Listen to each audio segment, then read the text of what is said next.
राजस्थान विधानसभा का विशेष सत्र प्रारंभ हो रहा है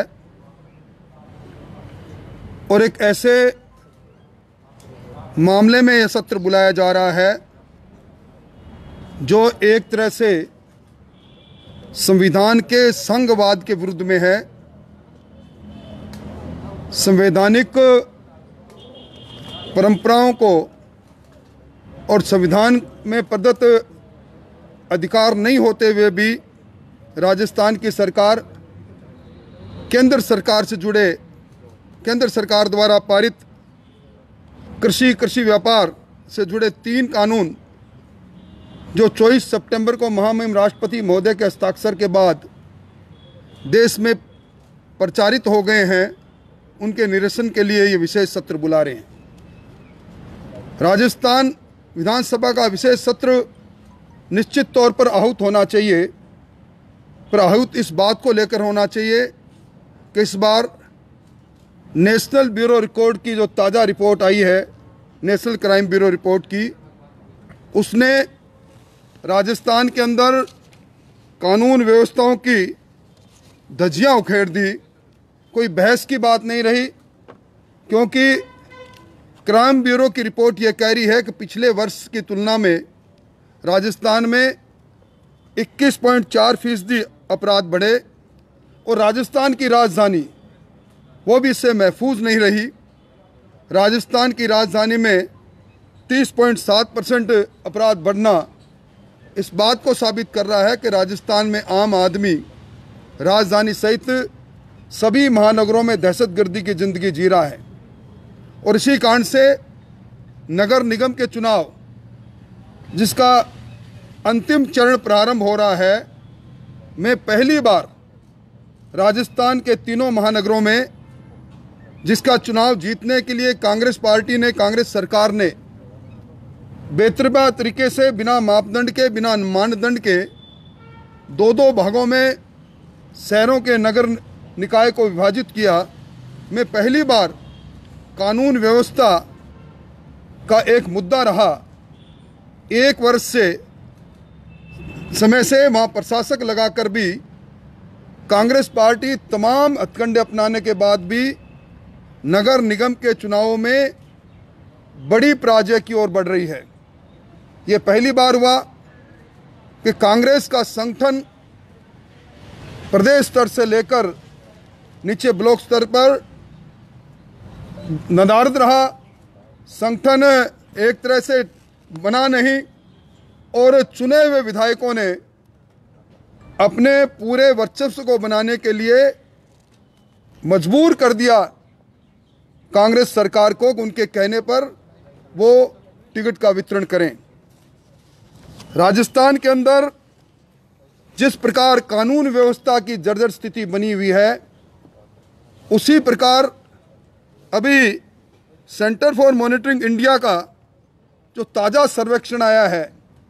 उसमें पूरे देश में 15.3% बेरोजगारी राजस्थान में है। 3500 रुपये प्रति महीने का बेरोजगारी भत्ता देने की मर्ग मरीचिका दिखाने वाली सरकार ने, जहां 27 लोग बेरोजगार इसके पात्र थे मापदंड के अनुसार 10+2 करने के पश्चात जो 2 साल तक बेरोजगार हैं, उनकी संख्या 27 लाख के लगभग है। उनको भत्ता बताकर सिर्फ 68,000 बेरोजगारों को 3500 रुपये भत्ता देना प्रारंभ किया, वो भी पिछले 3 महीने से लगभग बंद की ओर है। अभी मुख्यमंत्री जी के आर्थिक सलाहकार परिषद में की पहली बैठक हुई। आयोजना सचिव सिद्धार्थ महाजन ने आंकड़ों के साथ ये कहा कि राज्य सरकार का कुल राजस्व का 108% वेतन, पेंशन और लिए गए कर्जे की ब्याज की अदायगी में जा रहा है। ये बात इस बात को सिद्ध कर रही है कि राज्य सरकार आर्थिक आपातकाल की ओर बढ़ चुकी है और 1,16,000 करोड़ का जो बजट इन्होंने प्रस्तुत किया था राजस्थान की विधानसभा में, अब 4 महीने शेष है। बजटीय घोषणाएं अब तक लगभग 28% पूरी हुई है। राजस्थान की सरकार को सत्र बुलाकर इस बात को कहना चाहिए कि किन परिस्थितियों में राजस्थान की अर्थव्यवस्था है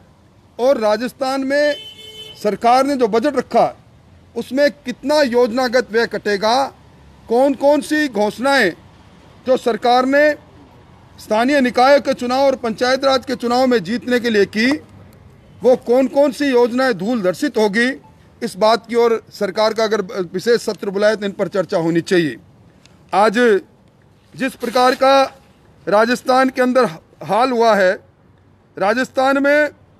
प्रतिदिन 92 हमारी बहनें बेटियां किसी न किसी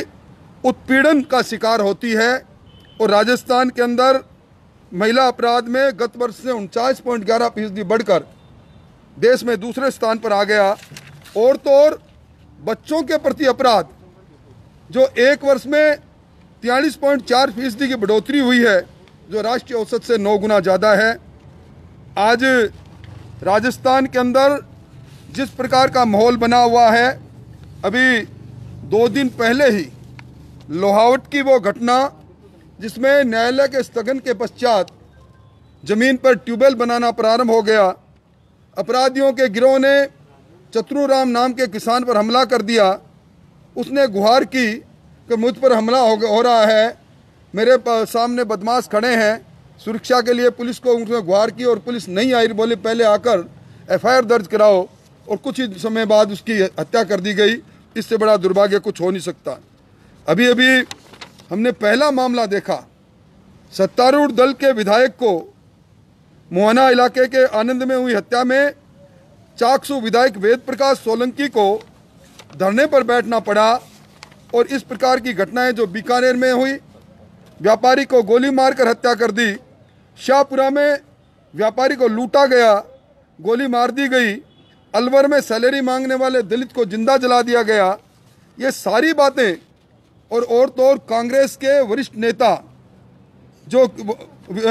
विधायक थे नाथूराम जी सनोदिया के बेटे भंवर सनोदिया को की हत्या में जो चश्मदीद गवाह थे भागचंद, उसकी सरेआम हत्या कर दी। यानी कुल मिलाकर राजस्थान के अंदर जिस प्रकार की हालात है, अपराध की ऐसगा बन चुका है प्रदेश और विकास के काम रुके हुए हैं,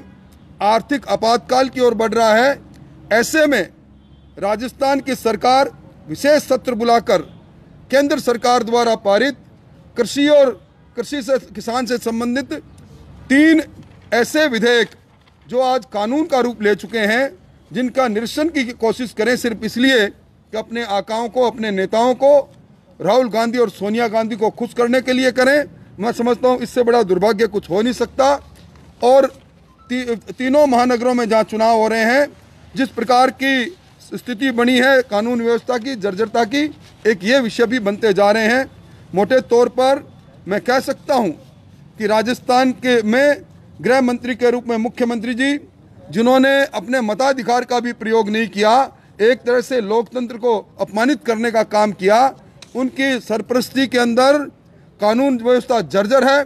और दूसरी ओर खुद मुख्यमंत्री जी की आर्थिक सलाहकार समिति के अंदर आयोजन सचिव ये कहें कि total revenue, tax revenue plus non tax revenue, total revenue का 108% सिर्फ सैलरी, पेंशन और इंटरेस्ट में जाया हो रहा है। ये सिद्ध कर रहा है कि विकास की कोई संभावनाएं दूर दूर तक नहीं।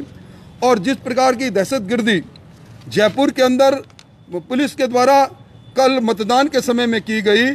और हमारे पूर्व अध्यक्ष अरुण जी चतुर्वेदी को धरने पर बैठना पड़ा, और जिस प्रकार सरकारी मशीनरी का दुरुपयोग किया गया, उसके पश्चात भी कांग्रेस पार्टी अपने मंसूबों पर अपना मंसूबे पूरा नहीं कर पाएगी और आम आदमी इस शासन व्यवस्था से त्रस्त है। मोटे तौर पर यही मुझे बात कहनी है। बाकी पंचायत राज संस्थाओं के चुनाव के अंदर भारतीय जनता पार्टी जहां एक और अब तक के कांग्रेस के शासन 2 साल के शासन में पंचायत राज संस्थाओं की जो दुर्दशा हुई है, विशेष तौर पर जो उनका वैधानिक अधिकार है राज्य वित्त आयोग की सिफारिशों से और केंद्रीय वित्त आयोग की सिफारिशों से जो राशि सीधी हस्तांतरित होनी चाहिए थी ग्राम पंचायत और पंचायत समितियों में, उसमें 970 करोड़ रुपए रोकना और राज्य वित्त आयोग की पंचम किस्त बिल्कुल 1 पैसा भी नहीं देना, ये सिद्ध कर रहा है कि राजस्थान की सरकार पंचायत राज संस्थाओं को पंगु करना चाहती है और इसीलिए इस डर से मंथन चिंतन में लगी रहती है कि बिना चुनाव, बिना निशान के पंचायत संस्थाओं, पंचायत समिति के सदस्य और जिला परिषद के सदस्यों के चुनाव कराएं या नहीं कराएं। भयक्रांत है आने वाले चुनाव से राजस्थान की सरकार, जो हर वर्ग, हर क्षेत्र में विफल साबित हुई है। आप ने प्रेस कॉन्फ्रेंस करी है, एक कल